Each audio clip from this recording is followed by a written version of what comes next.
tenga un gobierno total sobre este lugar, así como de nuestro corazón, y que en este lugar, Señor, el gozo de adorarte sea predominante. Libra los aires, Señor, de toda obra espiritual maligna y de toda perturbación común del día a día que nos pueda aquejar en nuestras preocupaciones. Por favor, permítenos darte con toda conciencia y razón, gloria y honra a tu nombre. Guíanos, por favor, perdona nuestras faltas y nuestros pecados. Y a través de Cristo, Señor, elevamos nuestra adoración esta mañana. En Cristo Jesús también oramos. Amén y amén. Puestos de pie, queridos hermanos, ahora sí, vamos a cantar y vamos a recordar al Señor, esta vez como nuestro Padre, y a quien queremos amar y servir siempre.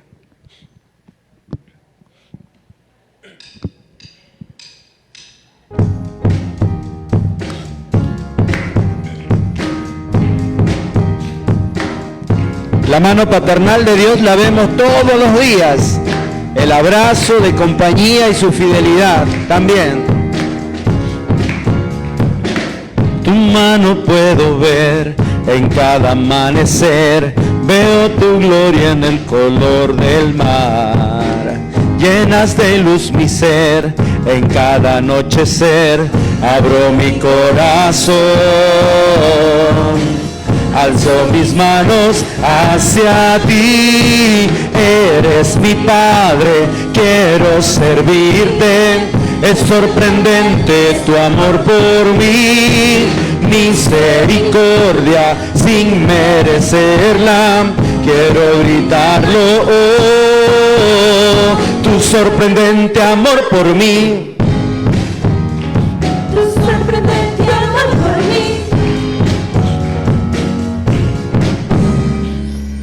Veo crecer mi fe cuando siento tu amor, lo que desee tienes para mí.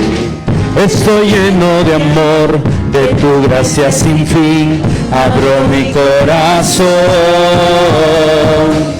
Alzo mis manos hacia ti, eres mi Padre, quiero servirte. Es sorprendente tu amor por mí, misericordia sin merecerla. Quiero gritarlo, oh, tu sorprendente amor por mí. Quiero gritarlo, tu sorprendente amor por mí. Quiero gritarlo, sorprendente amor por mí. Quiero gritarlo, sorprendente amor por mí. Quiero gritarlo, tu amor por mí, tu amor por mí. Abro mi corazón, alzo mis manos hacia ti, eres mi Padre, quiero servirte.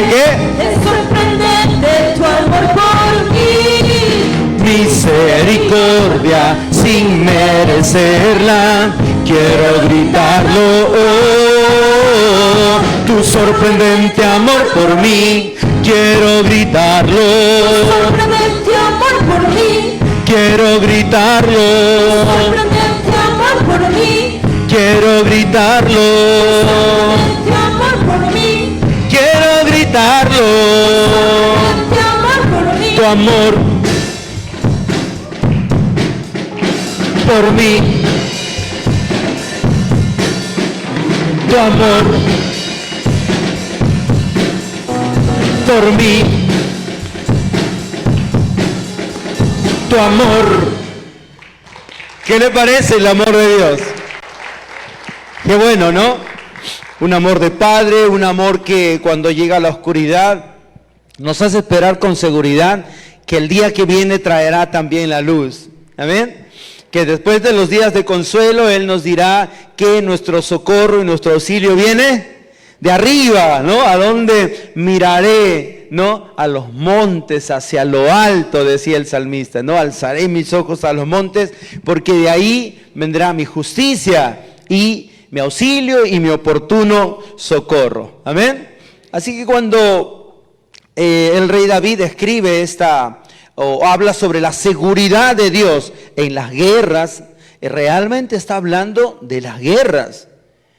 David no habla necesariamente de la guerra espiritual. Habla literalmente de una guerra, de una nación contra otra, contra su nación.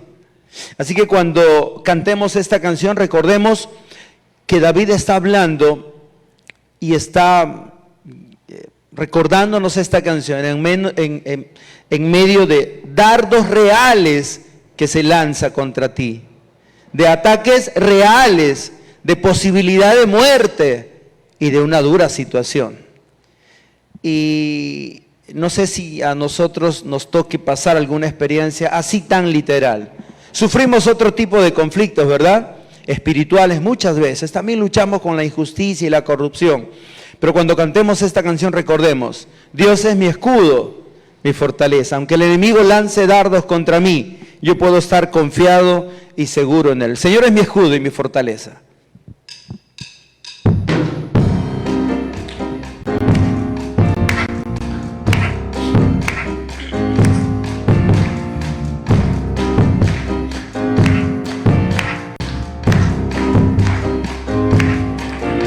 Señor, mi escudo y mi fuerza, tú has sido refugio en contra de mis enemigos. Señor, tu verdad me ha protegido, toda mi confianza en ti he vertido. Oh, Jesús, tu sangre preciosa me ha lavado. Oh, Jesús, por tu gracia yo he sido perdonado. Jesús, tu victoria me ha dado la vida eterna. Oh, Jesús, óigalo bien, en ti mi vida está segura, Jesús. Ahora tengo una nueva vida que la vivo en la fe del Señor. La vida que ahora la vivo en la carne, la vivo en la fe en el Hijo de Dios, el cual me amó y por mí se ha entregado para vivir libre de pecado. Oh, Jesús, tu sangre preciosa me ha lavado. Oh, Jesús, por tu gracia yo he sido perdonado. Oh, Jesús, tu victoria me ha dado la vida eterna. Oh, Jesús, en ti mi vida está segura, Jesús.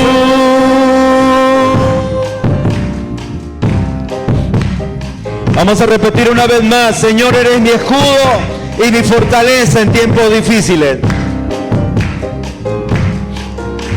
Señor, mi escudo y mi fuerza, tú has sido refugio en contra de mis enemigos. Señor, tu verdad me ha protegido, toda mi confianza en ti he vertido. Oh, Jesús, tu sangre preciosa me ha lavado.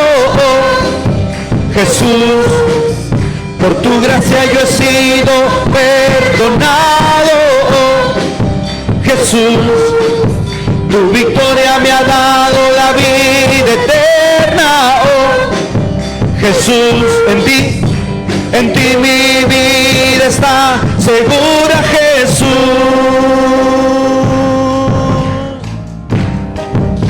Nuestra vida se vive así, en la versión de la fe ahora. La vida que ahora la vivo en la carne, la vivo en la fe en el Hijo de Dios, el cual me amó y por mí se ha entregado para vivir libre de pecado. Oh, Jesús, tu sangre preciosa me ha lavado. Oh, Jesús, Por tu gracia yo he sido perdonado, Jesús. Tu victoria me ha dado la vida eterna, Jesús. Y en ti mi vida está segura, Jesús.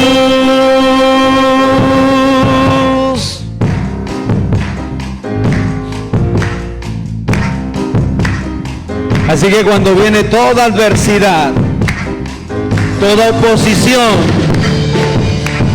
puedo abrir mis ojos y mirar más allá de esta realidad, ponerlos hacia arriba, de donde viene mi ayuda y mi socorro, mi escudo y mi protección.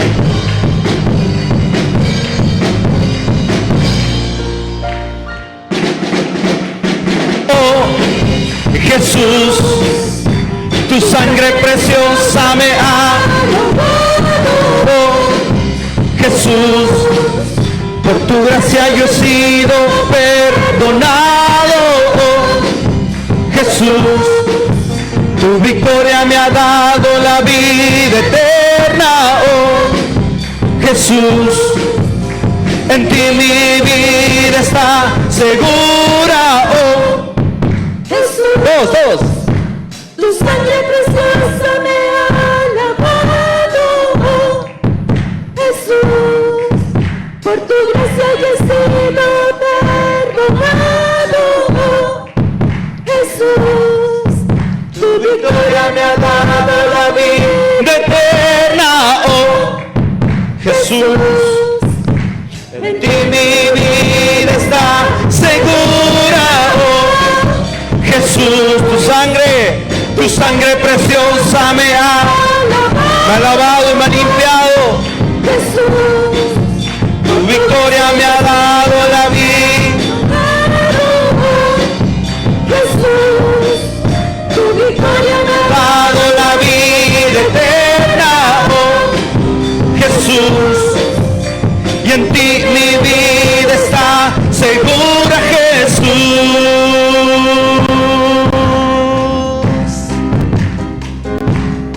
¿Cuántos pueden confiar en el Señor?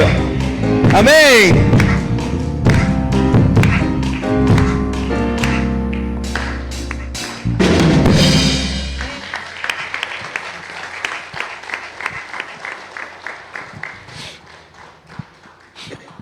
Creo que en medio de un mundo donde cada vez se intenta hacer a Dios más innecesario, debemos traer a nuestra memoria que desde el origen de la fe y desde el origen del cristianismo, eso no ha cambiado. Recuerde que la fe cristiana se aperturó con un grupito muy reducido de 12, menos un infiel, 11, ¿verdad? Y dicen los estadistas y los estudiosos que en ellos empezó el gran movimiento cristiano, y después si se hubiera trabajado como ellos trabajaron en el primer siglo, en 100 años más el mundo entero hubiera sido evangelizado. Han pasado 2000 años y poco más, y todavía seguimos pendientes de esa tarea. Así que no somos una manada pequeña, siempre hemos sido una manada pequeña, que por encima de la adversidad ha salido adelante levantando la bandera de la fe en Jesucristo. Y eso hace que podamos sentirnos con mucho valor, con mucha valentía. Cristo es mi Señor y no me da temor.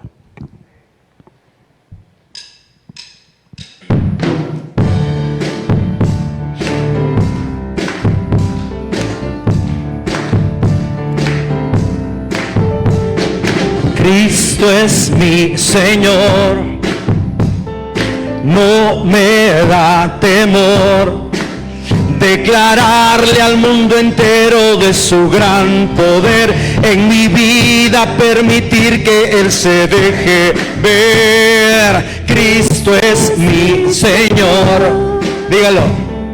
No me da temor declararle al mundo entero en la vida de cualquiera que se puede entregar. Jesucristo, no me detendré. ¿De qué? De doblar mi rodilla y mi ser ante tu majestad. Jesucristo, te confesaré, con mis labios declararé que tú eres Señor. Cristo es mi Señor, Cristo es mi Señor, y no me da temor que declararle al mundo entero de su gran poder en mi vida, permitir que Él se deje ver. Cristo es mi Señor y no me da temor, no me da temor demostrarlo, demostrar con mis acciones que Él puede reinar en la vida de cualquiera que se quiere entregar. Jesucristo, a pesar de todo, no me... ¿De qué? De doblar delante ante tu majestad. Jesucristo, te confieso, con mis labios declararé que tú eres Señor. Jesucristo, no me detendré, de doblar mi rodilla y mi ser ante tu majestad. Jesucristo, te confesaré, con mis labios declararé que tú eres Señor. Una vez más. Jesucristo, no me de doblar mi rodilla y mi ser ante tu majestad. Jesucristo, aunque muchos callan, te confesaré, con mis labios declararé que tú eres Señor. Tú eres Señor. Que tú eres Señor. Tú eres Señor. Que tú eres Señor.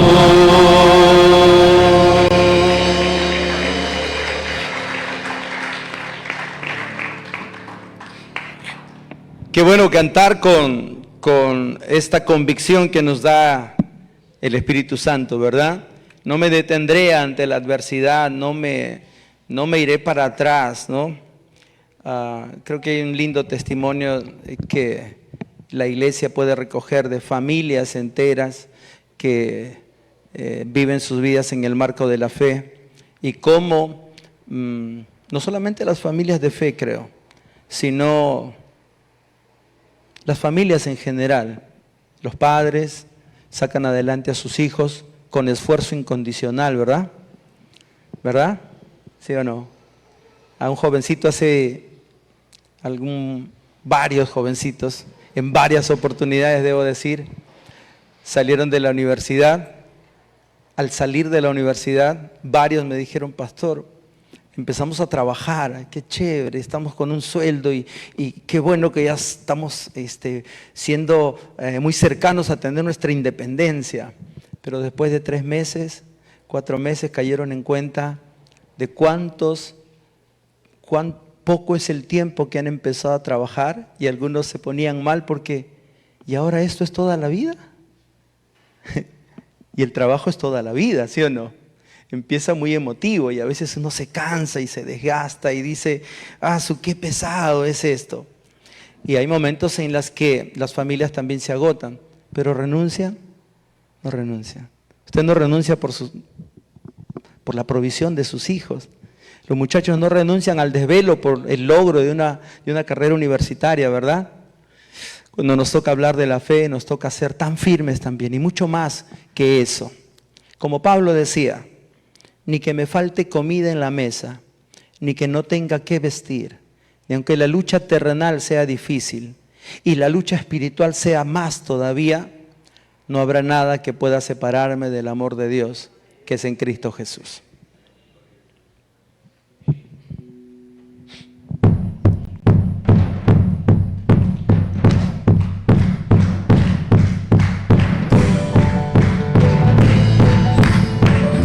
¿Qué cosa puede separarme del amor de Dios?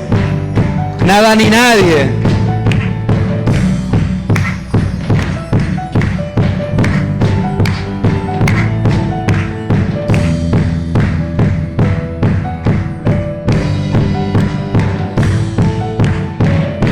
¿Qué puede separarnos de tu amor?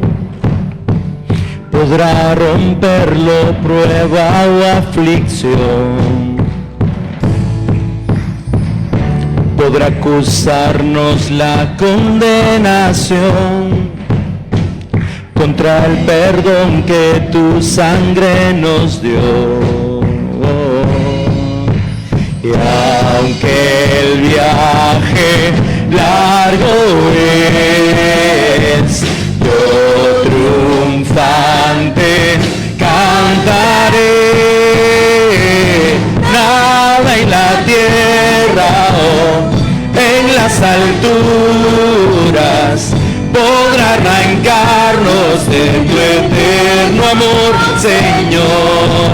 Nada en la tierra o en las alturas podrá arrancarnos de tu eterno amor, Señor.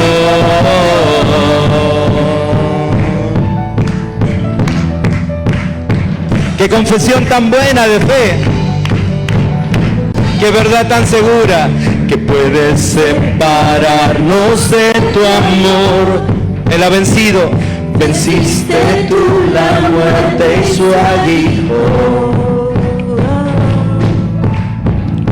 Y a tus pies caerá todo poder de maldad cae.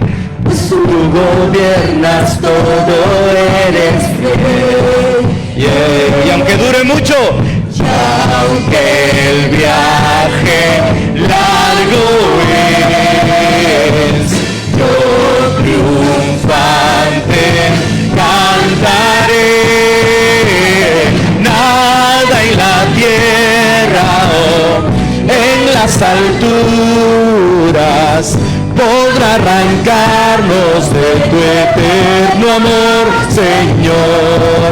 Nada en la tierra o en las alturas podrá arrancarnos de tu eterno amor, Señor.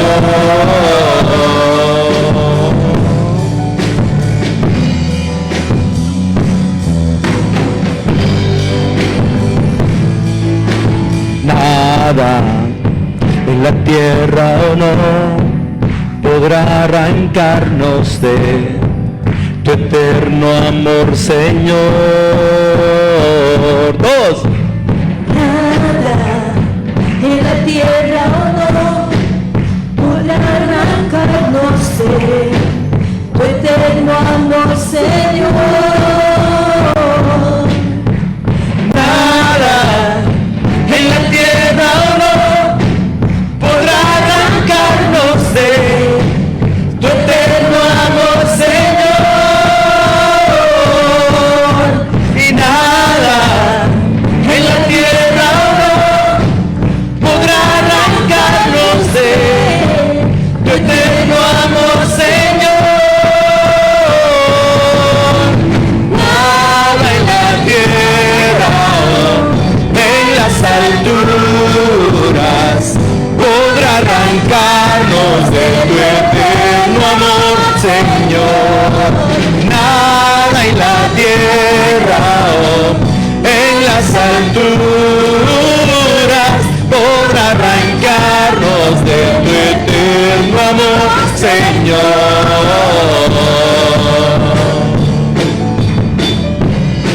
Nada podrá arrancarnos de tu eterno amor.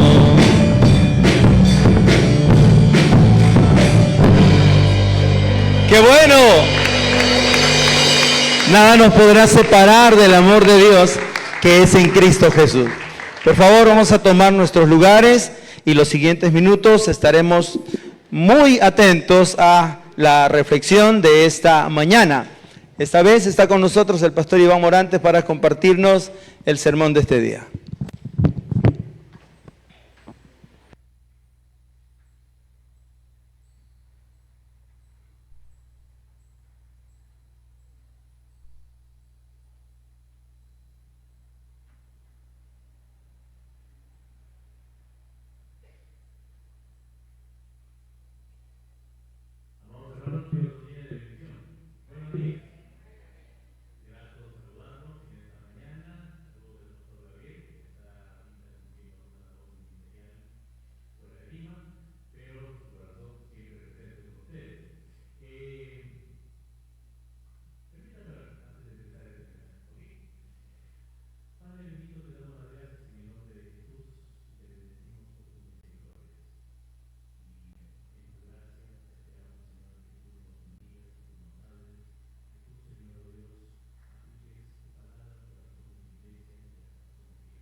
Dice el año, el mes y el día de la edad de Noé en que él y su familia salieron del arca. Ahora,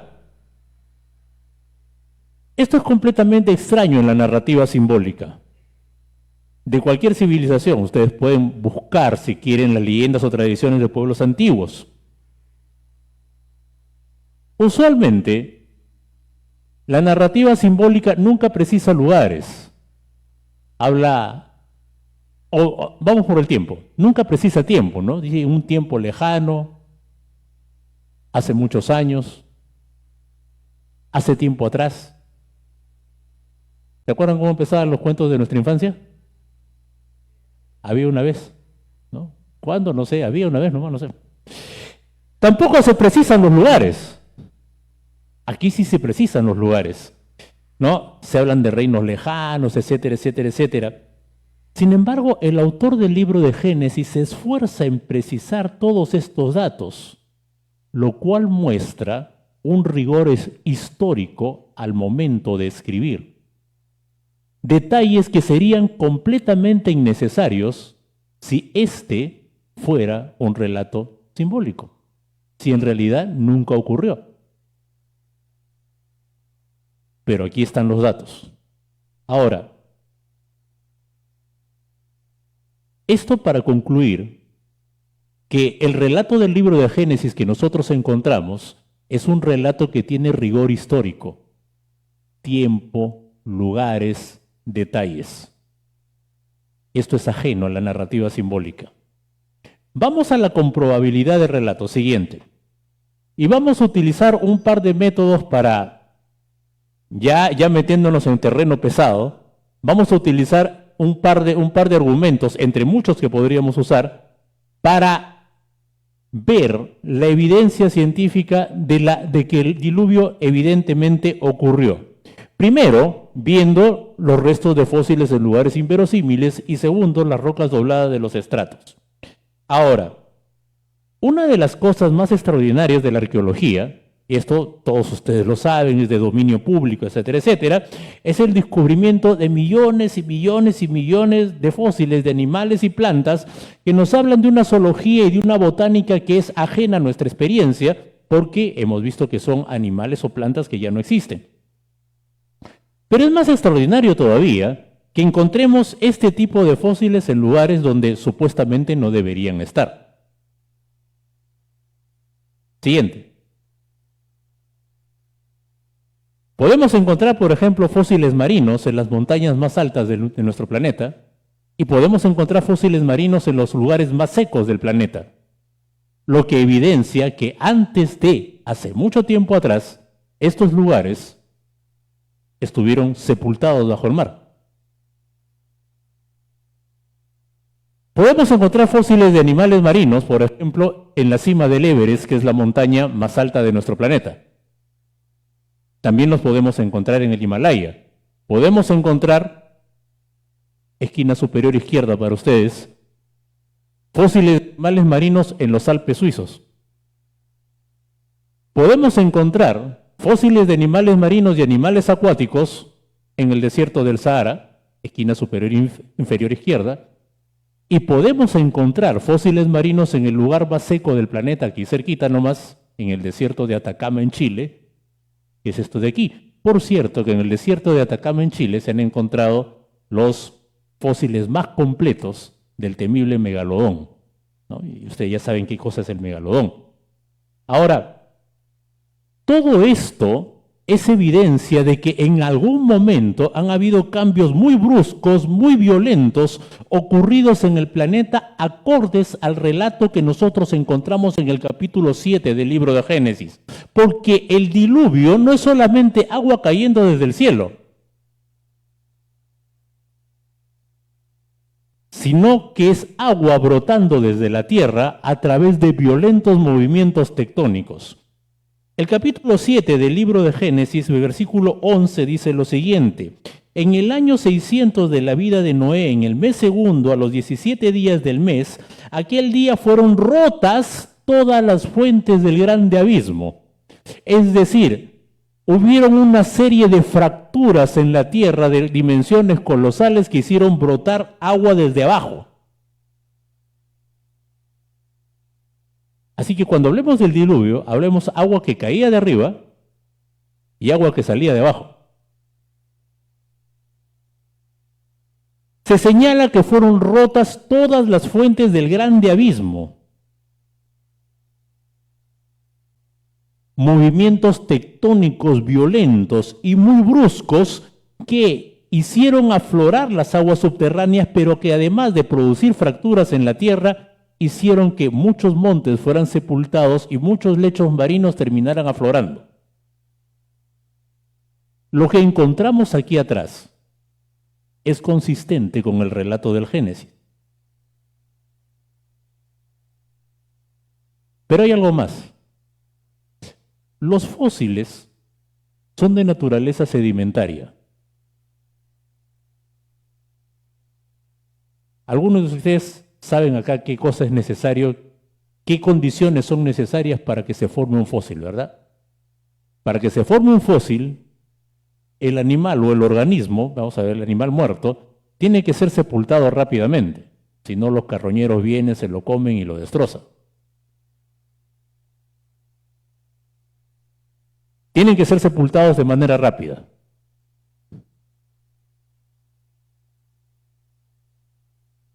Y todos estos fósiles son sedimentarios. Y para que haya un fósil sedimentario, es necesaria la presencia de agua.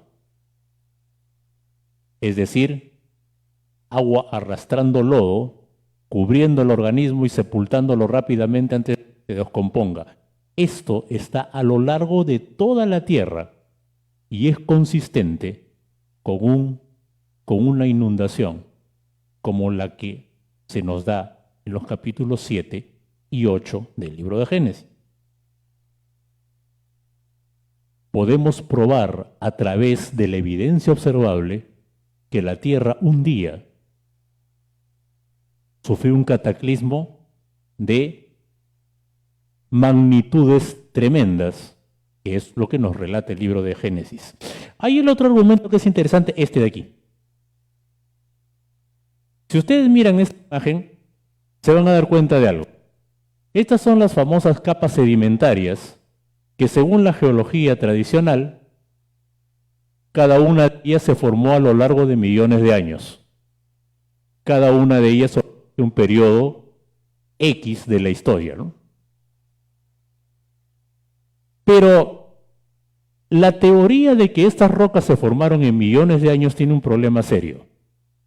Vamos a verlo de manera gráfica.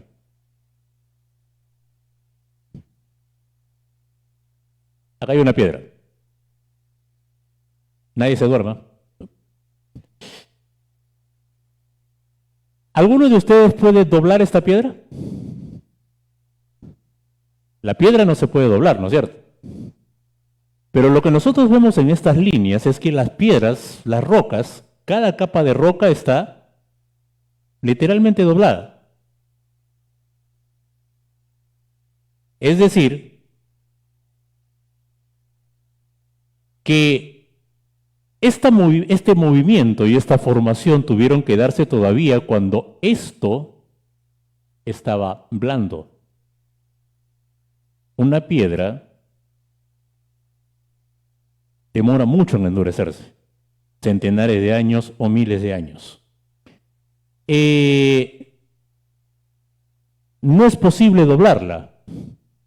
Yo puedo poner una serie de pesos sobre ella y va a aguantar hasta que finalmente llegue a su límite. Cuando llegue a su límite, lo que va a hacer es rajarse y finalmente romperse.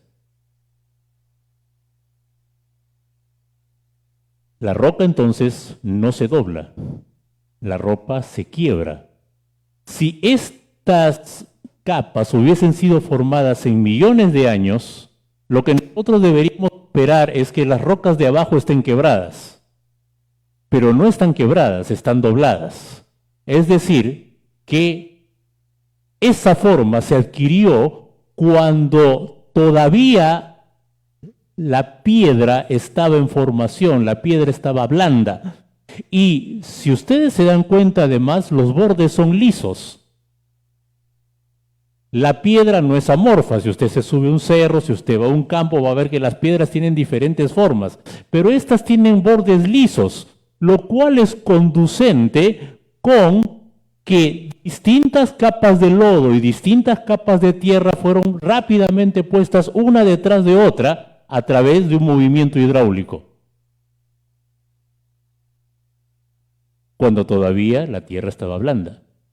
Y esto es también condicente con el relato del Génesis, en que nosotros encontramos una convulsión de la tierra, una emisión violenta de corrientes de agua arrastrando todo lo que estaba a su paso. Finalmente, vamos a utilizar un argumento sociológico, ¿ok? Que es la universalidad del relato. Siguiente.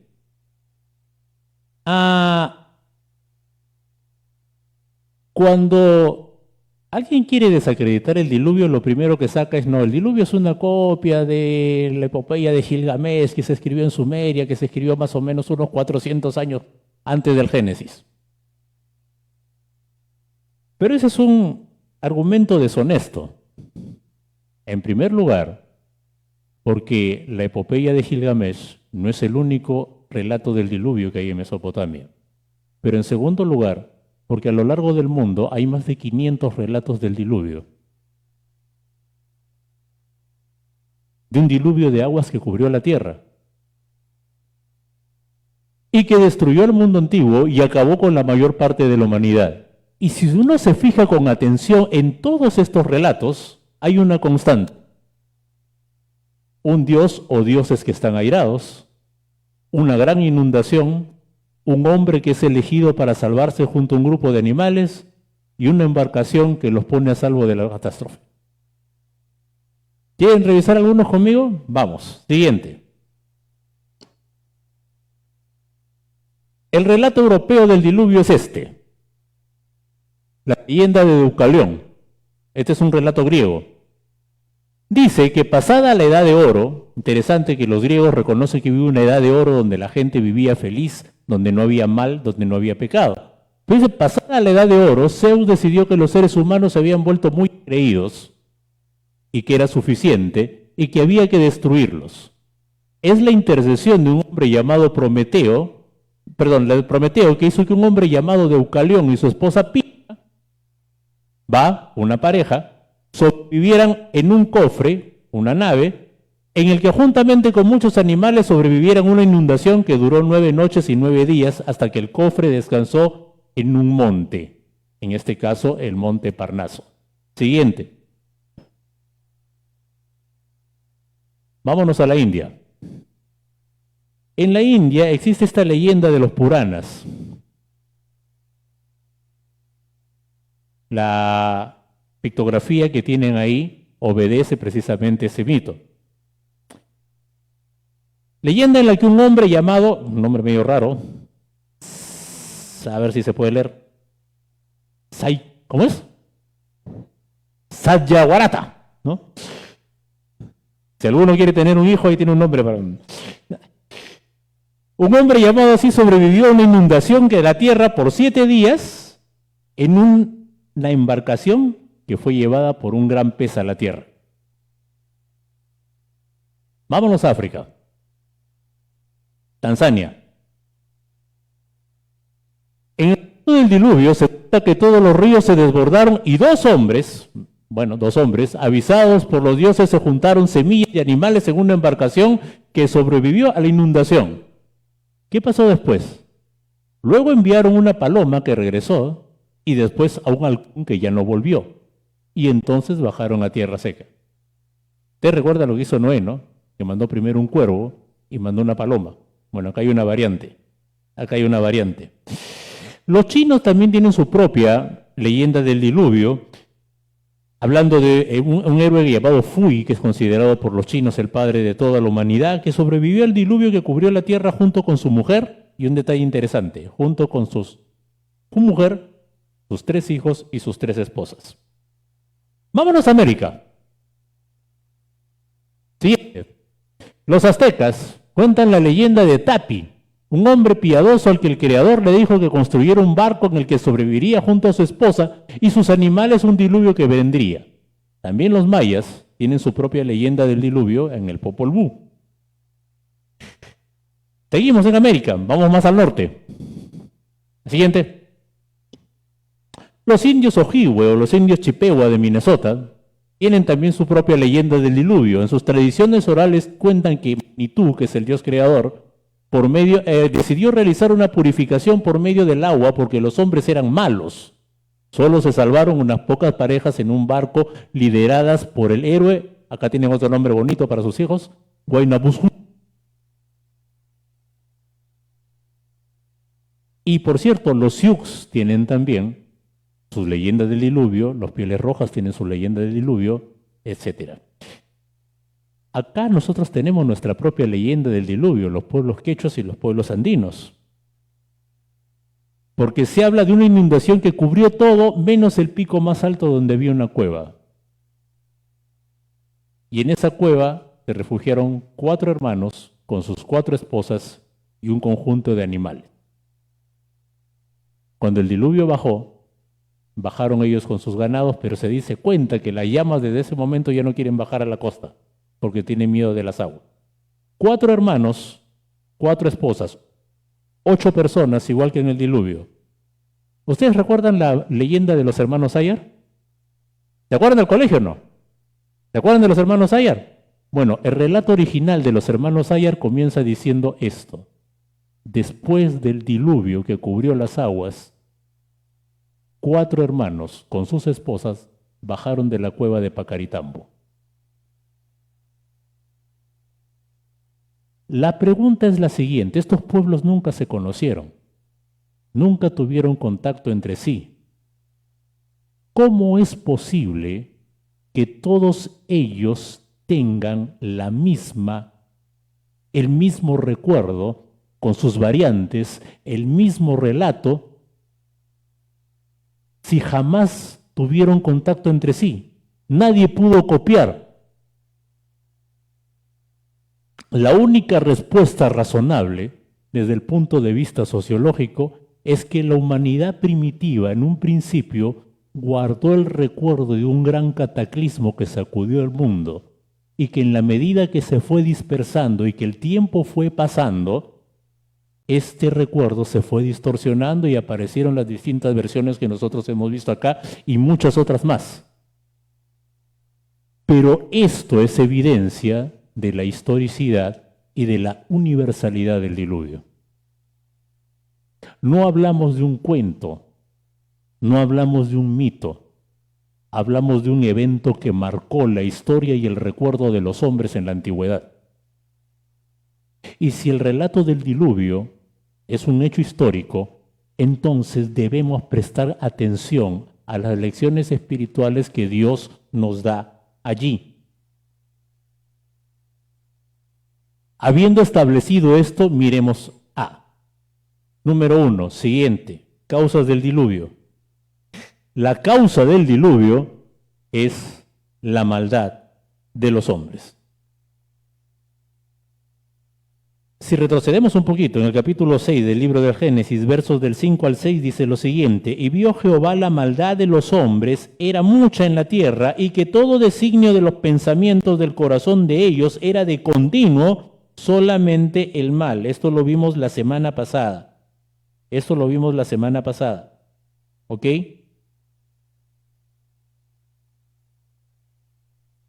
Y el verso 6 dice, y se arrepintió Jehová de haber hecho el hombre en la tierra y le dolió en su corazón. Aclaremos algo aquí, porque algunos afirman que la escritura es contradictoria. Y vemos aquí a un Dios que no puede ser omnisciente, porque es un Dios que se arrepiente, es un Dios que hace algo malo y después se da cuenta y quiere cambiar. Debemos señalar que cuando la Escritura habla de frases como Dios se arrepiente, o, por ejemplo, otras frases que encontramos en el Antiguo Testamento, y se acordó Dios, como si Dios tuviera lagunas mentales, lo que ocurre es que se está utilizando una figura que se llama antropopatía. La antropopatía es el atribuirle a Dios sentimientos o emociones humanas a fin de que nosotros podamos entender mejor el relato o el carácter de Dios. Ahora, lo segundo que tenemos que mirar es que la palabra hebrea que aparece aquí es naham. La palabra para Dios se arrepintió es naham. Y naham habla básicamente de un dolor profundo del corazón. Y esto es lo que dice la segunda cláusula del verso 6. Y se arrepintió Jehová de haber hecho al hombre en la tierra y le dolió en su corazón. Y le dolió en su corazón. La lección aquí es esta.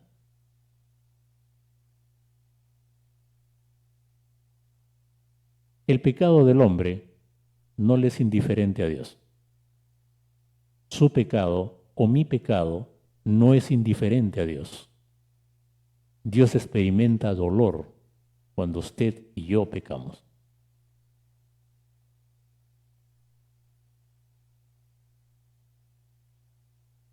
Y en este caso, la humanidad había llegado a tal extremo del pecado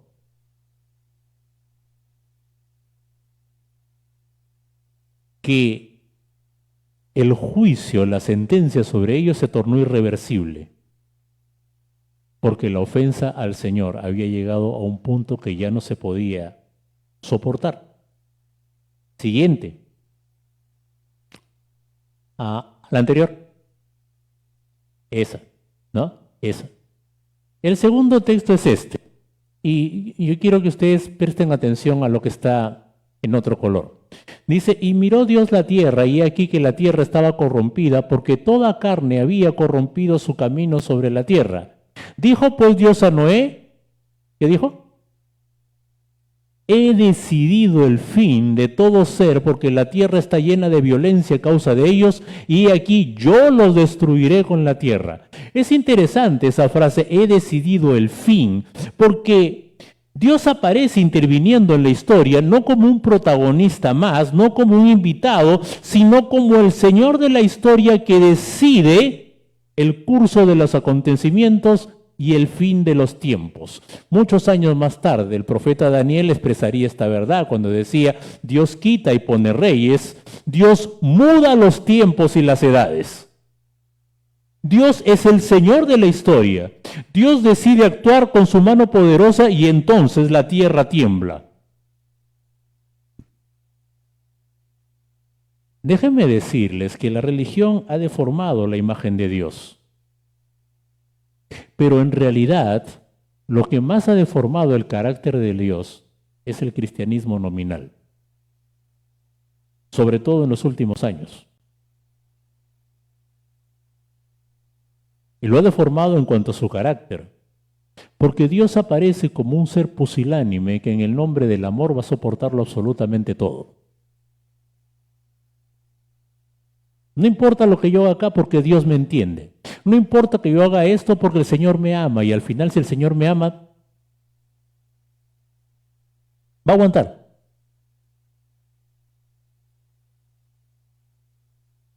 Y en nombre de ese amor, Dios pasa todo.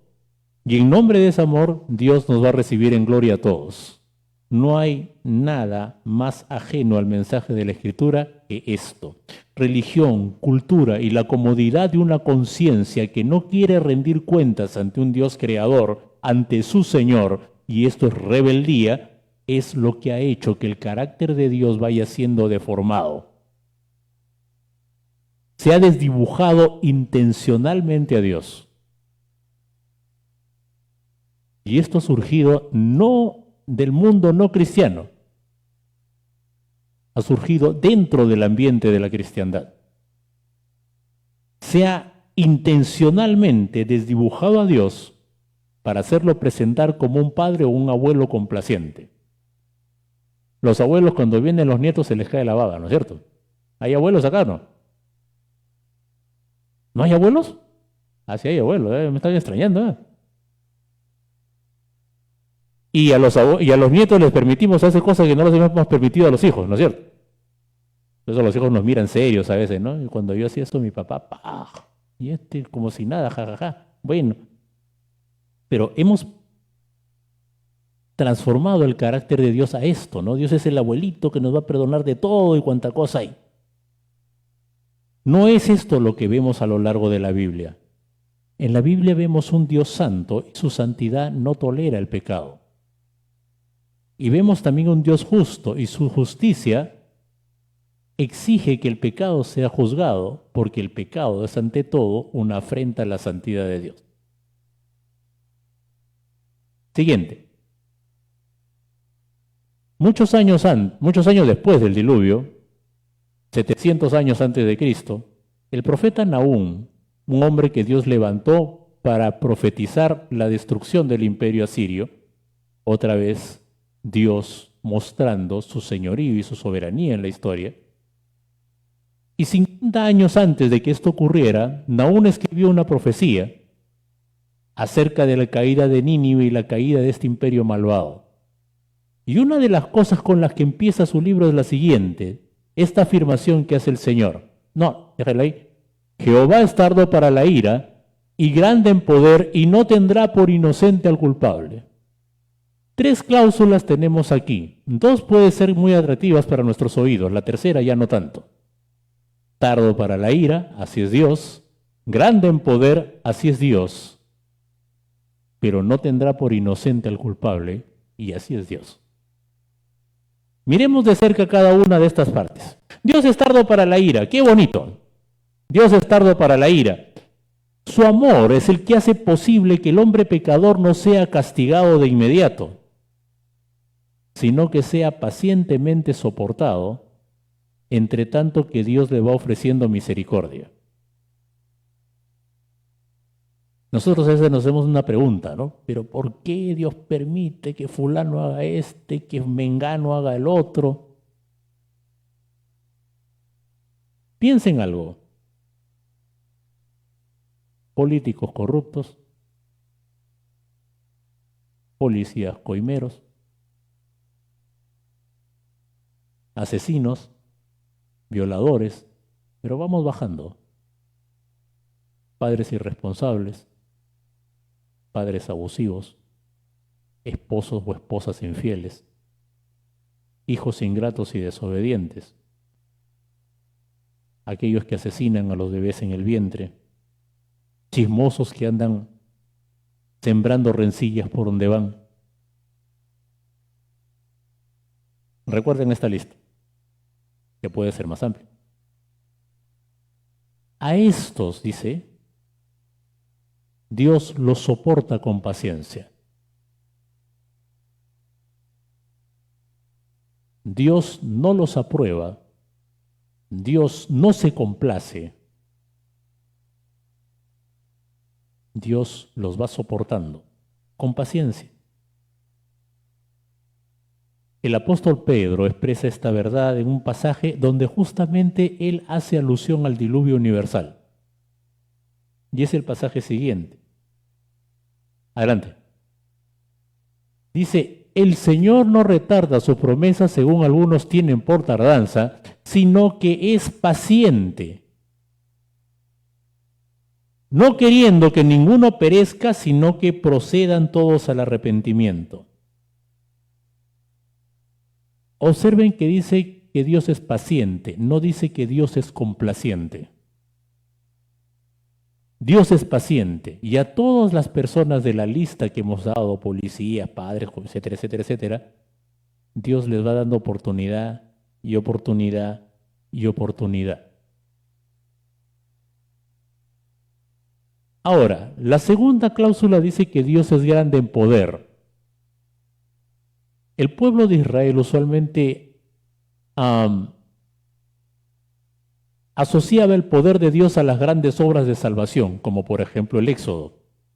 Sin embargo, en la medida que Dios iba desarrollando su revelación, en los profetas se comenzaba a ver que la salvación, el poder de Dios en la salvación, tenía un aspecto mucho más grande que el aspecto nacional y que el aspecto terrenal. Y que se proyectaba a una salvación espiritual y eterna que otro obtendría en favor de los hombres. Y esta verdad alcanza su clima según un pasaje que ustedes conocen muy bien, el pasaje de Isaías 53, donde el Señor dice respecto al Cristo que tenía que venir lo siguiente. Adelante. ¿Una más? La anterior, esa. Dice, ciertamente llevó Él nuestras enfermedades, sufrió nuestros dolores, y nosotros le tuvimos por azotado, por herido de Dios y abatido. Mas Él herido fue por nuestras rebeliones, molido por nuestros pecados. El castigo de nuestra paz fue sobre Él, y por su llaga fuimos curados. Y saltando un poquito más allá, dice, verá el fruto de su aflicción, el de la aflicción de su alma, y quedará satisfecho. Por su conocimiento justificará a mi siervo justo a muchos, y llevará las iniquidades de ellos.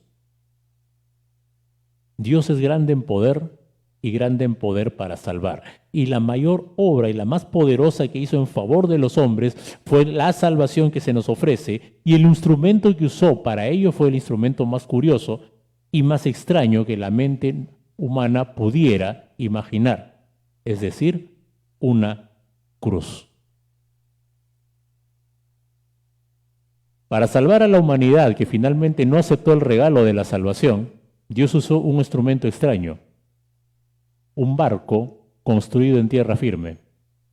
No tenía sentido, pero solo los que entraron en ese barco pudieron salvarse. Para salvar a los hombres del pecado, Dios utilizó otro instrumento extraño, una cruz. Y solo los que miran a esa cruz con fe pueden salvarse. Tercera cláusula, y esa es la que no nos gusta. Dios no tendrá por inocente al culpable. Dios es poderoso para salvar, sí, pero Dios también es poderoso para juzgar y para condenar. De hecho, el diluvio fue una demostración plena de su poder para castigar a una humanidad pecadora. Otro juicio de ese carácter donde vemos que Dios acaba con todo porque la humanidad de ese lugar ya no tenía opción de misericordia, es en el caso que ustedes también conocen de la destrucción de Sodoma. Siguiente, en la destrucción de Sodoma, cuando los ángeles están sacando a Lot, dicen lo siguiente: vamos a destruir este lugar por cuanto el clamor contra ellos ha subido de punto delante de Jehová. Por tanto, Jehová nos ha enviado para destruir.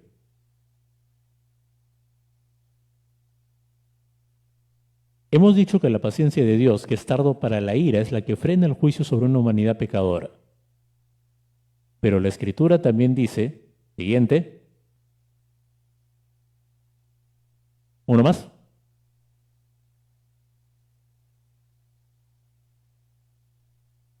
¿Qué dice? Dios es juez justo. ¿Y qué más? Y Dios está irado contra el impío todos los días.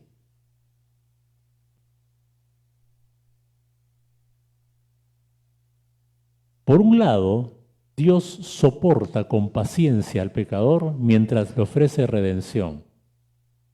Pero al lado de esa paciencia, caminando junta, está la ira también de Dios sobre el hombre pecador.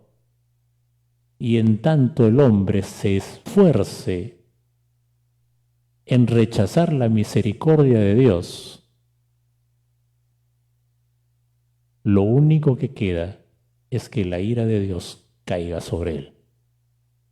Aquel que rechazó el amor y la misericordia no puede esperar más que juicio. Pero ese juicio, o mejor dicho, de ese juicio hay un escape que es la justicia, que es por la fe. Siguiente. Dios ha provisto un escape que es la justicia, que es por la fe. Capítulo 7, verso 1 dice, adelante, una más.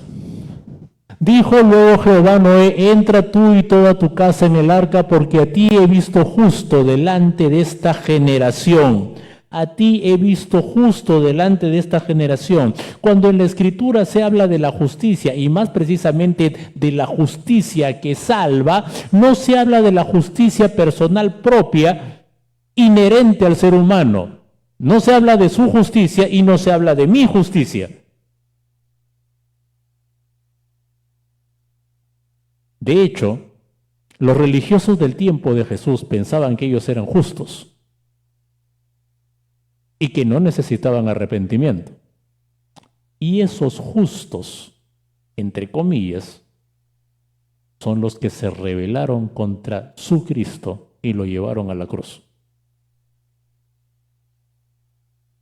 Cuando se habla de la justicia y de la justicia que nos salva en las Escrituras, se habla de una justicia que nos es imputada, que no es nuestra, sino que viene de arriba. Siguiente, hay un pasaje que de repente nos puede iluminar en este sentido, que dice, justificados por la fe tenemos paz para con Dios por medio de Jesucristo nuestro Señor. Romanos 5:1. Ahora, algunos dirán, claro, pero este pasaje fue escrito 2000 años después del diluvio. ¿Cómo es que podemos decir que Noé se salvaba por la fe en Cristo? ¿Cómo podemos decir que los de tiempos antiguos se salvaban por medio de la fe en Cristo?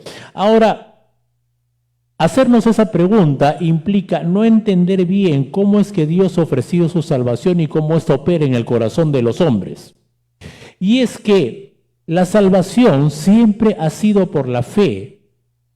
De hecho, el pasaje cumbre de esta lección espiritual es el que nos da Romanos, el apóstol Pablo en el libro de Romanos, capítulo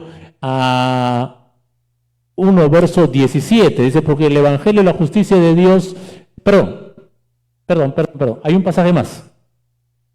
Dice en Romanos 4:3, creyó Abraham y le fue contado por justicia. Abraham vivió también antes del tiempo de Jesús, pero Abraham fue justificado por la fe. Dice, porque el evangelio y la justicia de Dios se revela por fe y para fe. Ahora, Nahum, que vivió 400 años antes, Habacuc, que vivió 400 años antes de Jesús, estableció este principio: el justo por la fe vivirá. El justo por la fe vivirá. ¿Pero en quién podían creer los antiguos? En el Mesías, en aquel que habría de venir a destruir las obras del diablo y por lo tanto, aquel que vendría a destruir al diablo y por lo tanto sus obras. Y aquel Mesías había sido predicho cuando el pecado entró en el mundo. Él era la simiente de la mujer que aplastaría la cabeza de la serpiente. Y desde aquel entonces, los creyentes del Antiguo Testamento, y Noé, y Abraham, y David, y todos los profetas, creyeron por fe en aquel que habría de venir. El creyente del Antiguo Testamento siempre se salvó por fe en un Mesías con una mirada al futuro. Así como los hombres de hoy se salvan con una mirada de fe al Mesías, haciendo una mirada al pasado, a uno que ya vino, a uno que murió, resucitó, está en los cielos y vive para siempre.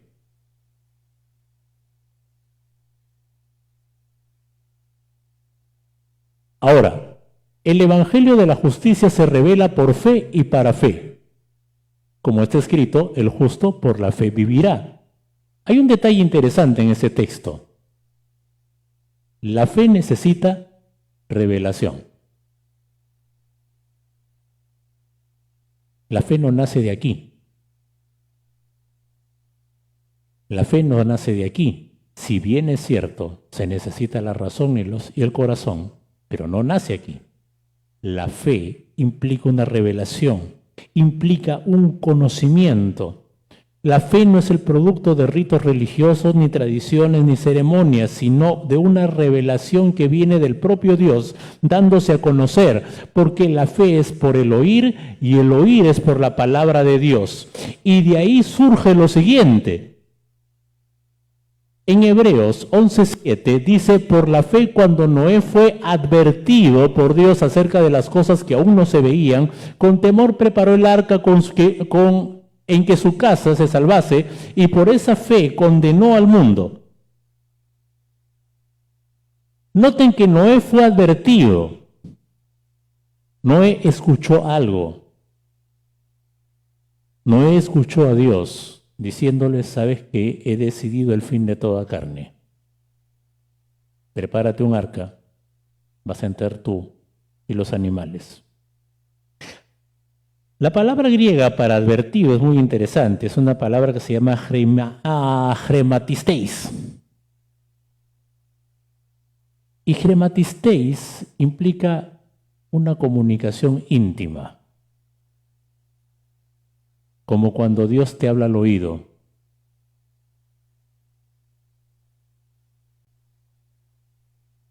Dios sigue hablando por medio de su palabra. Dios sigue advirtiendo por medio de su palabra.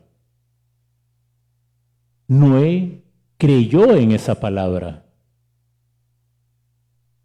Fue convencido por la palabra de Dios.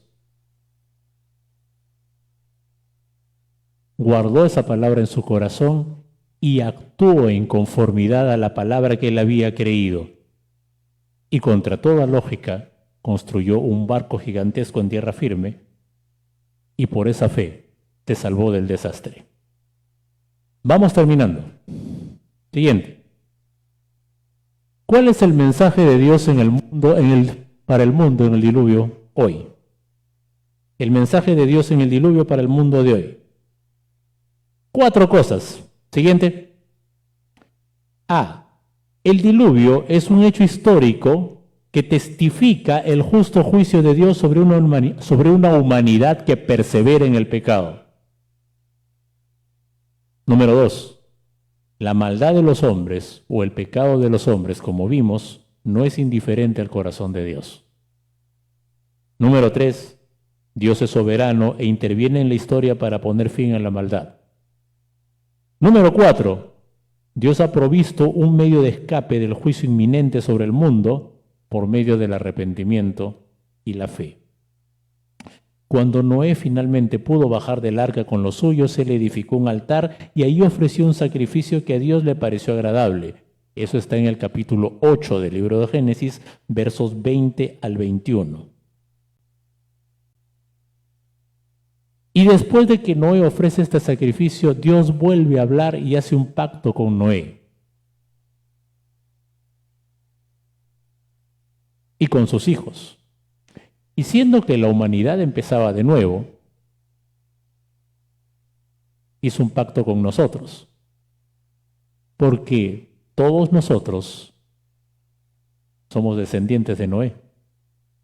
Así como todos somos descendientes de Adán, también todos somos descendientes de Noé, porque de Noé y de sus hijos surge una nueva humanidad. Así que Dios hace un pacto con la humanidad, propiamente dicho, también con usted y conmigo. Y ese pacto dice lo siguiente, estableceré mi pacto con vosotros, Dios hablándote a ti, y no exterminaré ya más toda carne con aguas del diluvio, ni habrá más diluvio para destruir la tierra.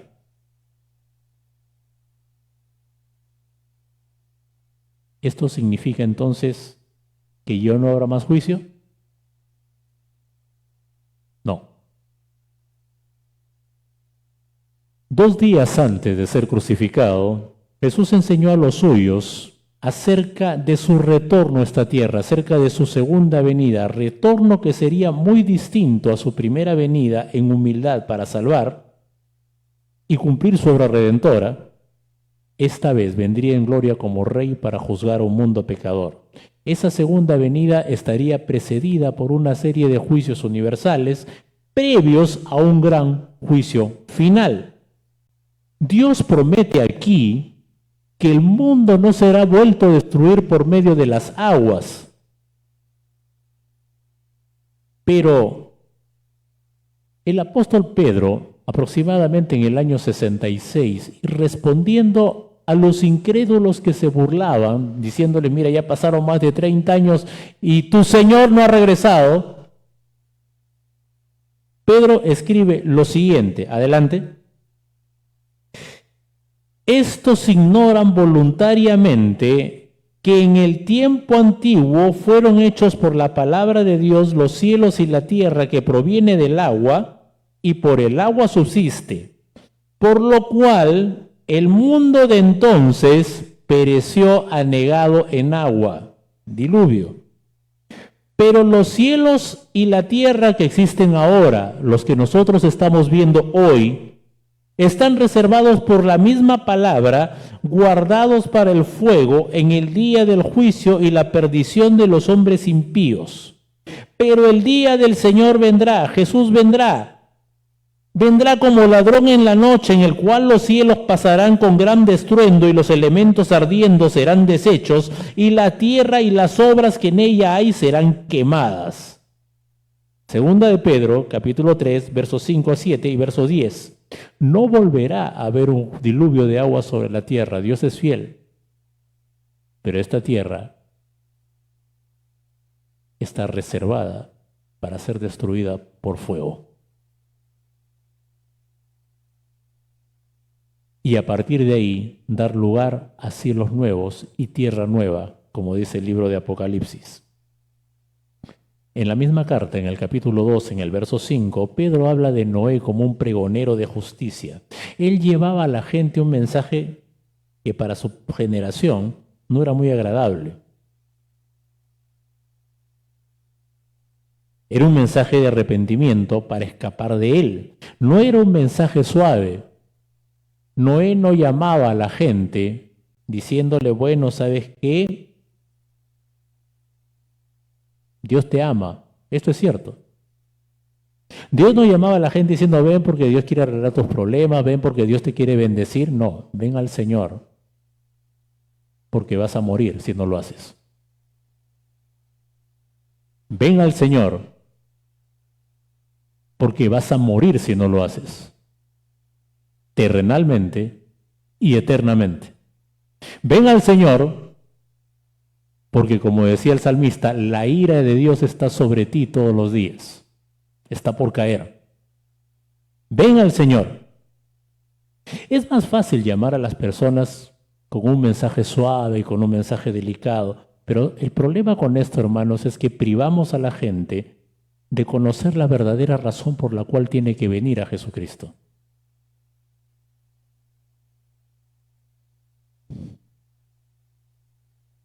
Que es su necesidad de salvación.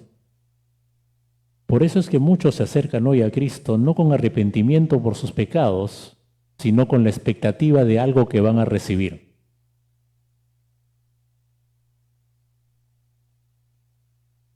Pablo decía, yo no rehuyo darles todo el consejo de Dios. El Evangelio tiene las dos caras, un Dios que te ama, pero un Dios que va a juzgarte si tú rechazas su amor.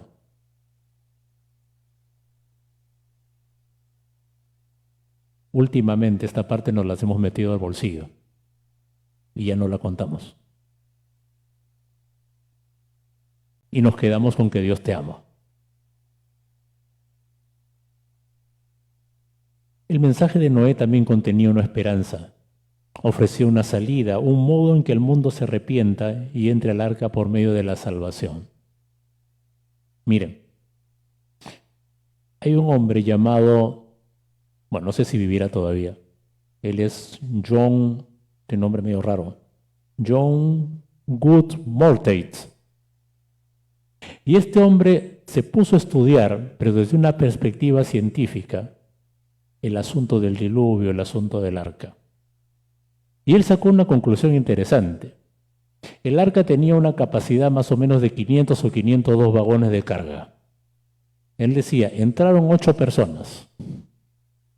Entraron más o menos 6.000 parejas de animales. más alimento para un año, en esa barca deberían haber aproximadamente 6.000 toneladas sin uso, vacías. En esas 6.000 toneladas podían entrar aproximadamente entre 20 y 25.000 personas. Había lugar para muchos, pero nadie entró porque nada creyó. Y hay un paralelo muy interesante. En el cielo también hay lugar para muchos. Jesús, hablando con los suyos la noche en que iba a ser entregado, les dijo: en la casa de mi Padre muchas moradas hay.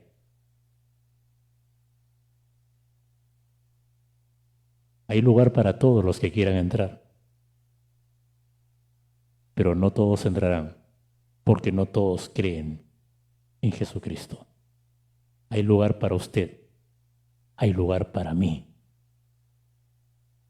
No en un arca de madera construida por un hombre de fe, sino en una morada eterna y gloriosa, hecha por nuestro propio Salvador.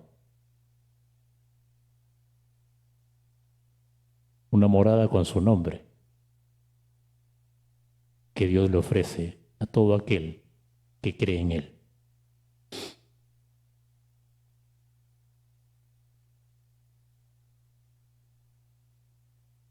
Termino con este pasaje. Siguiente.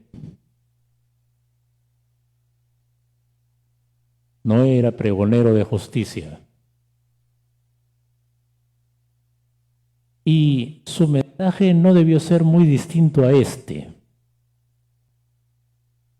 del cual escribió el profeta Isaías, siendo vocero de Dios e invitando a la gente a venir a Él.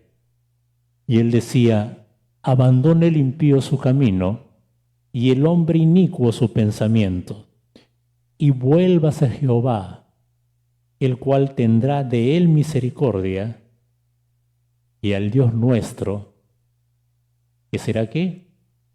Amplio en perdonar. Amplio en perdonar.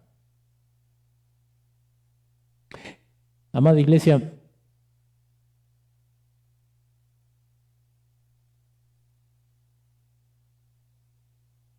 hay una invitación aquí a recuperar todo el mensaje de Dios. El mundo no solamente tiene que saber que Dios lo ama, el mundo tiene que saber que el tiempo se le acaba. Porque la paciencia de Dios tiene un límite y Dios va a juzgar el pecado.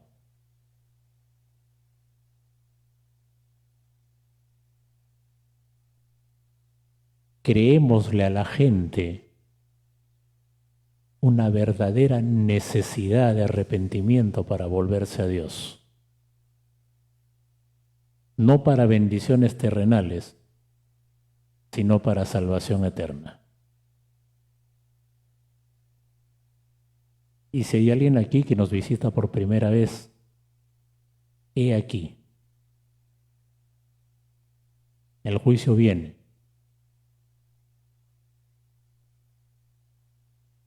Uno puede decir, bueno, quizás yo no llegue al día en que esta tierra sea destruida por fuego. Sí, pero ese no es el peor de los juicios. El peor de los juicios será cuando te presentes delante del Señor y escuches estas palabras terribles que salen de la boca de Jesús. Apartaos de mí, malditos al fuego eterno.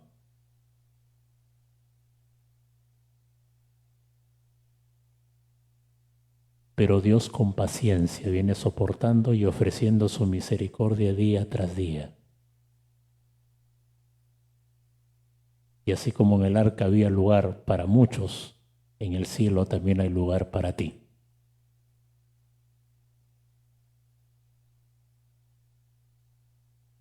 Si decides creer. Vamos a orar.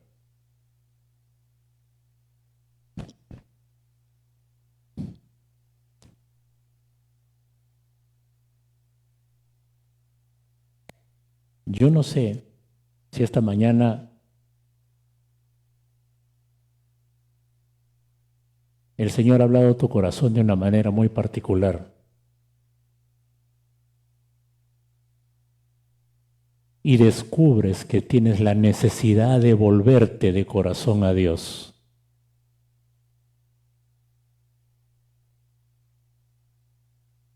y escapar de ese juicio que viene. Hasta aquí Dios ha venido con paciencia, prolongándote su misericordia, y hoy te ofrece la oportunidad de salvación. Si tú en esta mañana reconoces que necesitas a Jesucristo en tu corazón, como dice el texto de Isaías, vuélvete a Él y díselo con sus propias palabras. Puedes hacer esta pequeña oración y recibir a Jesucristo como Señor y Salvador de tu vida. Si ese es el deseo de tu corazón, dile así a Jesús: Señor Jesús, yo en esta hora reconozco mi necesidad de ti. Perdóname. Me arrepiento de mis pecados y te entrego mi corazón y te entrego mi vida para que tú hagas en mí tu obra perfecta. Díselo de nuevo: Señor Jesús, en esta hora yo me arrepiento de mis pecados. Perdóname. Te entrego mi corazón para que tú hagas en mí tu obra perfecta.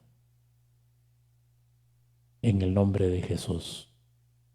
Y mientras seguimos orando, quisiera saber si en esta mañana alguien hizo esta oración conmigo.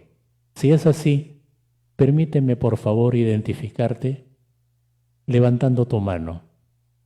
¿Alguien ha hecho esta oración de entrega a Jesucristo? Dios lo bendiga, caballero. Dios lo bendiga. ¿Alguien más ha hecho esta oración? Dios la bendiga, señor. Dios la bendiga. ¿Alguien más ha hecho esta oración conmigo? Señora, Dios la bendiga ahí atrás. Dios la bendiga ahí atrás. ¿Alguien más? ¿Alguien más que haya descubierto? Dios lo bendiga, jovencito. Dios lo bendiga. ¿Alguien más que hayan reconocido su necesidad de Cristo? Voy a pedirles algo más. Yo voy a bajarme de esta plataforma porque tengo el deseo de orar por ustedes y entregar sus vidas al Señor para que Él culmine esta obra perfecta que acaba de comenzar en esta mañana. Les pido a todos ustedes que se pusieron de pie o levantaron la mano, que vengan hasta aquí. Yo voy a bajarme y como me da flojera de la escalera, vamos a ir por acá. Listo. Tú que has levantado tu mano, caballero, señora, venga. Señora, allá atrás, venga también, no tenga pena. Caballero, joven, venga también. Señora, Dios la bendiga. Caballero, señor, Dios lo bendiga. Dios lo bendiga. Dios los bendiga. Venga más acá, venga más acá. Venga más por acá. Dios te bendiga. Dios te bendiga, señora. Caballero. Dios te bendiga. Vamos a decir, Dios lo bendiga. Señora, adelante. Adelante. Nos ponemos de pie como iglesia y oramos. Dios Todopoderoso, Señor de la gloria, gracias, Dios, porque tú sigues extendiendo tu misericordia al hombre pecador. Y aquí hay, Señor, un grupo de hombres y mujeres que reconocen su necesidad de ti y te entregan su corazón. Dios, límpialos. Bendícelos, fortalécelos. Tú conoces, Señor, la vida, la existencia y las circunstancias de cada uno de ellos. Derrama tu gracia, Señor, sobre sus vidas y sobre sus familias. Llénalos de ese gozo sobrenatural que viene del cielo. Y Padre, fortalécelos en todos sus caminos. Gracias por haber inscrito su nombre en el libro de la vida. A ti la gloria, a ti la honra, a ti el honor y el poder. En tus manos los ponemos. Guárdalos del mal, Señor, en el nombre de Jesús. Amén y amén. Amados, Dios los bendiga.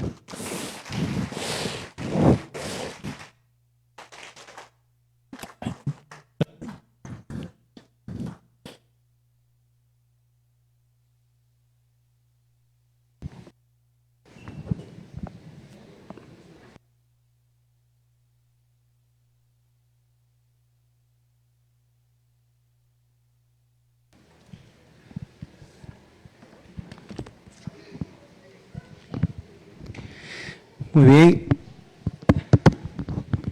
Hola.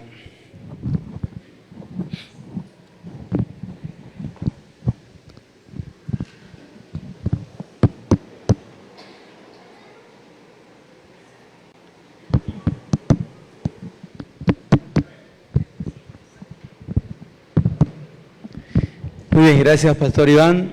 Qué bueno recordar una realidad, ¿no? La realidad de una gracia que ya es predicada muchas veces, pero de un juicio y en este caso a escala universal, en la cual interviene Dios siempre, sin dejar, como dice el texto, como inocente al culpable. Bien, vamos a continuar con nuestro culto y en esta parte damos gracias a Dios por la provisión que nos da.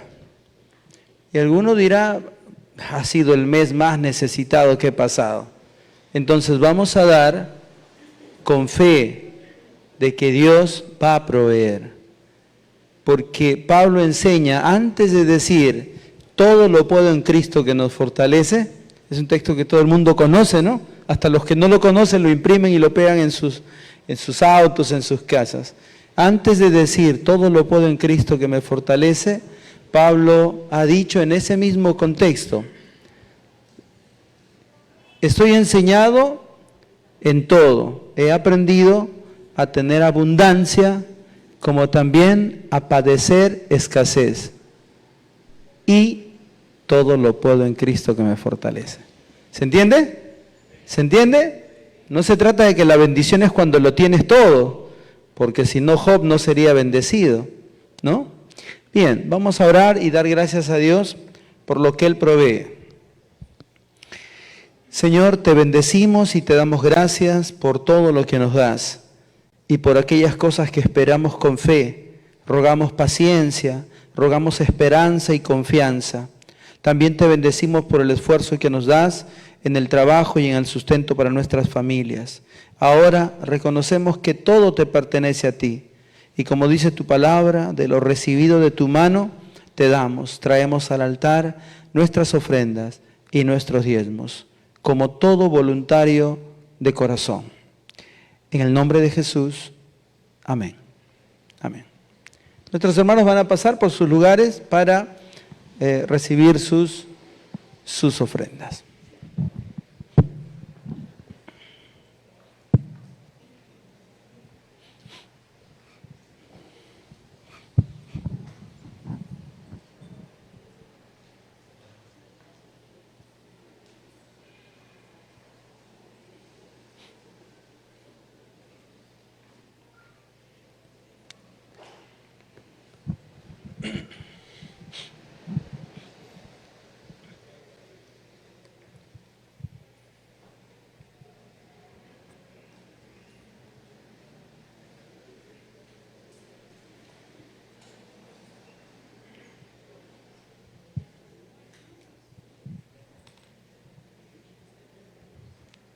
Muy bien, gracias al Señor por la amplia generosidad de nuestra iglesia. Todo lo que damos, finalmente, creo que visiblemente se nota a dónde va, ¿no? ¿Se nota o no? ¿Se nota o no? Ahí está, todo, ¿no? Tenemos un gran altar ahora, tenemos otras comodidades, en fin. Que el Señor siga bendiciendo la generosidad del corazón de la iglesia. Y de esa manera, cuando recibimos aquí a personas que vienen por primera vez, digan, ¿y qué presupuesto del gobierno llegó aquí? Cero. Yo mejor no sigo porque, pastor, vamos a estar atentos a los anuncios, sí, vamos a estar atentos a los anuncios. El pastor Iván nos va a mantener al corriente de las actividades. Bien, hermanos, brevemente.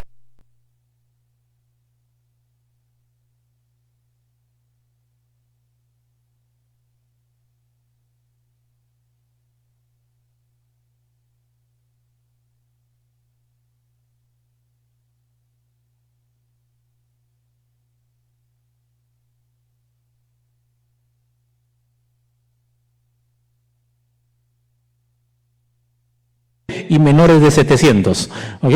Todos ellos están invitados. Nuestra vigilia congregacional este viernes, recuerden hermanos que este viernes tendremos nuestra vigilia. Vengamos todos, la vigilia del mes anterior ha sido un tiempo muy bonito. Terminamos aquí más o menos como 120 personas orando y cantando y compartiendo algo al final. Pero es un tiempo muy especial, estemos desde las 10 hasta las 6 de la mañana. Si usted por alguna razón tiene que retirarse antes, puede hacerlo, no hay ningún problema, pero acompáñenos en este tiempo, para buscar y alabar al Señor. Siguiente es, a ver, ya ha pasado la vigilia. Ya, ese lo vamos a poner para el final, porque el pastor Walter lo va a dar. Congreso CADES. Tenemos nuestro Congreso CADES, ya tenemos aquí la publicidad correspondiente, a fin de mes, día 27, 28, viernes 27, sábado 28 a las 7:30 y el domingo en el horario de los cultos, ¿no? El Congreso CADES tiene hoy un tema evangelístico muy desafiante. El tema es Hagamos obra de evangelista. Inscríbase por favor con su guía de red o con el pastor de su área. Campamento de jóvenes. Los jóvenes tienen su campamento Focus On, con los ojos en lo alto, el 29, 30 y 31 de junio. Creo que ya no hay oferta, ¿no? El pastor Joel o Rocío están por acá, no están, ya, ok. El costo es 200 soles, igualmente los informes con sus guías o su pastor de red. La Escuela Bíblica Alianza, ¿no? Empieza ahora, vamos a los domingos a las 9:45 con el pastor Walter en el aula 116.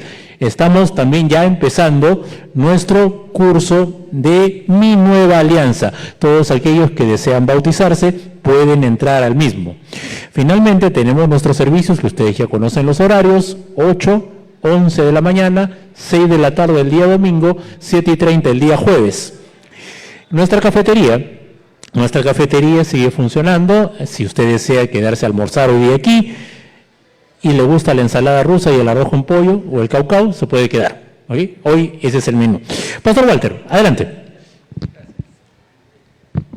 Gracias, Pastor Iván. Si me ayuda a retroceder, ahí estamos. Michelle está ahí. Michelle, ¿cómo se pronuncia eso que está ahí? Inside, ¿verdad? Out. Bueno, esta es la reunión unida, reunión mensual de la red de adolescentes. Y estamos tomando esto, hablando de, más o menos la idea es esta, de adentro para afuera. Cuidando primero lo de adentro y luego expresándolo afuera. Y es que el tema de mayo y junio, que hemos iniciado hace un par de semanas en la red de adolescentes, está relacionado a el bienestar mental, emocional y espiritual. Así que si usted tiene un hijo, un nieto, un vecino que está enviando a la red de adolescentes, debe saber que mayo y junio ya hemos hablado sobre el cuidado de la mente. Hoy empezamos el cuidado de las emociones y al final, probablemente las últimas 3 semanas de junio, estaremos hablando sobre el bienestar emocional, espiritual en la vida de un adolescente. Así que les queremos agradecer mucho que inviten a los chicos. No es solo para los chicos de la iglesia, ojo. No es solo para los hijos de los hermanos, es para todos. Estamos trabajando en conexión, o intentando trabajar una conexión permanente con nuestro colegio. Es que nos alegra ver a algunos muchachos del colegio que llegan el domingo a las 4 de la tarde. ¿Cuánto le cuesta, cuánto le vale la entrada? 0. El pastor Walter lo paga todo. Le sobra la plata, pues. No, mentira. Las reuniones unidas se hacen con el esfuerzo de las moneditas que los chicos traen, ¿no? Y con eso compramos 5 globitos, una bolsa de caramelitos Perita, salen 200 caramelos por $1.50, ¿no? Pero así celebramos. Les animamos muchísimo, queridos hermanos. Estaríamos muy agradecidos, mi esposa y yo, que trabajamos con la red de adolescentes, que este siguiente domingo 24, a las 4 de la tarde, estaremos celebrando nuestra reunión unida, Inside Out, de adentro para afuera. ¿Ya? ¿Listo? Muy bien. Después de mis clases de tercer nivel de inglés, por favor pónganse de pie y vamos a terminar cantando y alabando al Señor. A los que ya parten a sus casas, Dios los bendiga grandemente. A los que se van a ir también después de sus clases seguramente, Dios les guarde, les bendiga. Es nuestro deseo que el Señor prepare una semana muy bendecida. Y si no es así, estamos también seguros de que la fidelidad del Señor sobrepasa la realidad que nos toca enfrentar en este mundo. Vamos a despedirnos, como dijimos al inicio, cantando y teniendo en mente esto: Dios es mi escudo y mi fortaleza.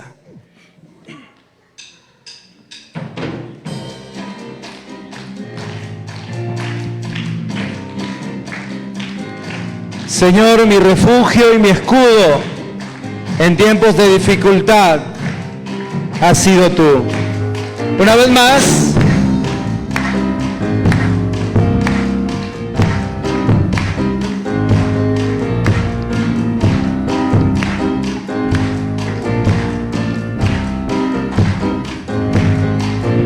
Señor, mi escudo y mi fuerza, tú has sido refugio en contra de mis enemigos. Señor, tu verdad me ha protegido, toda mi confianza en ti he vertido. Oh, Jesús, tu sangre preciosa me ha lavado. Oh, Jesús, por tu gracia yo he sido perdonado. Oh, Jesús, tu victoria me ha dado la vida eterna. Oh, Jesús, en ti mi vida está segura, Jesús.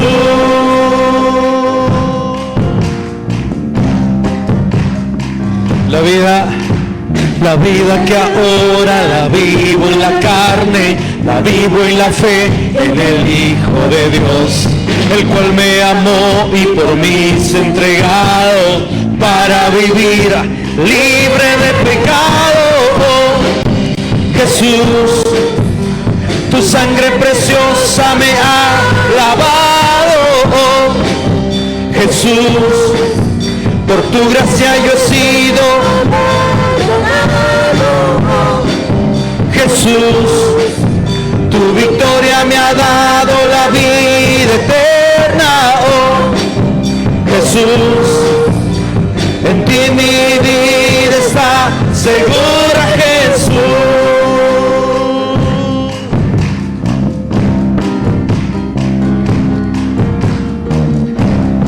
Vamos a volver a cantar.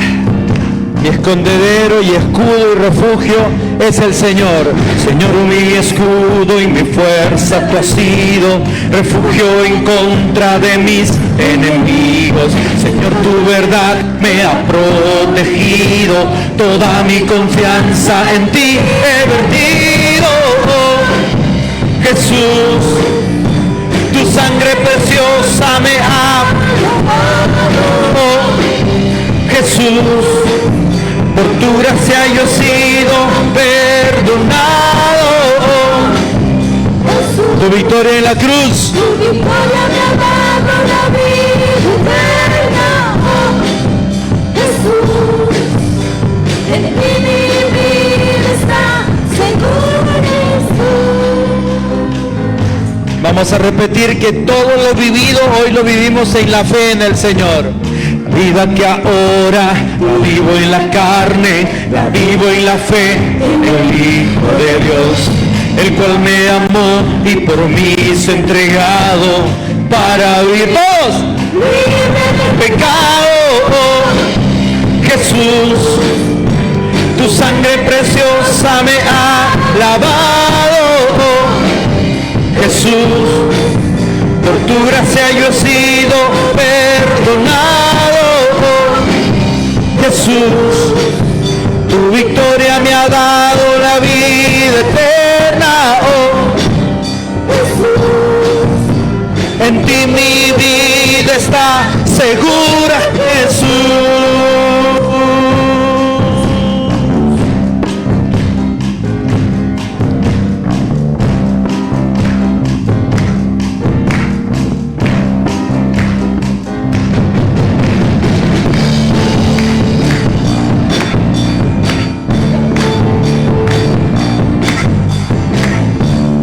Escondedero y refugio es el Señor, torre fuerte del que se siente débil.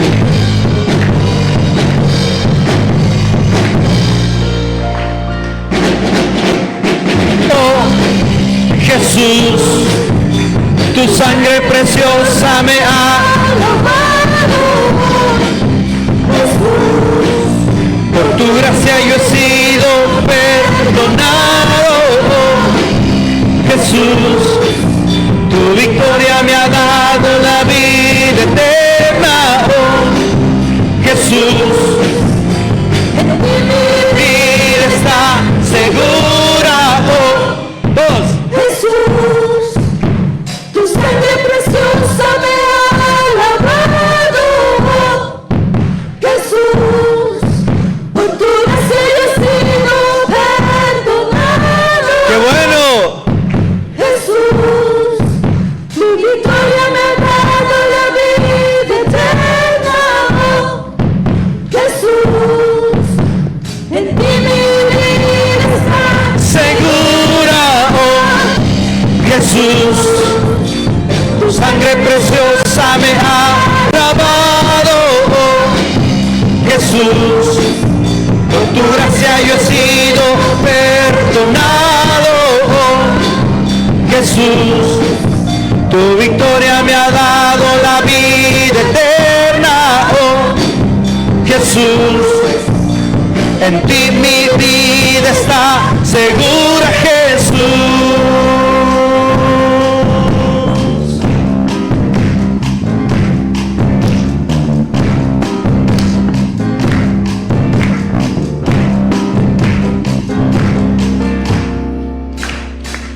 Así es. Seguros y confiados en el Señor. Dios los bendiga a todos, hermanos. Bendecida semana.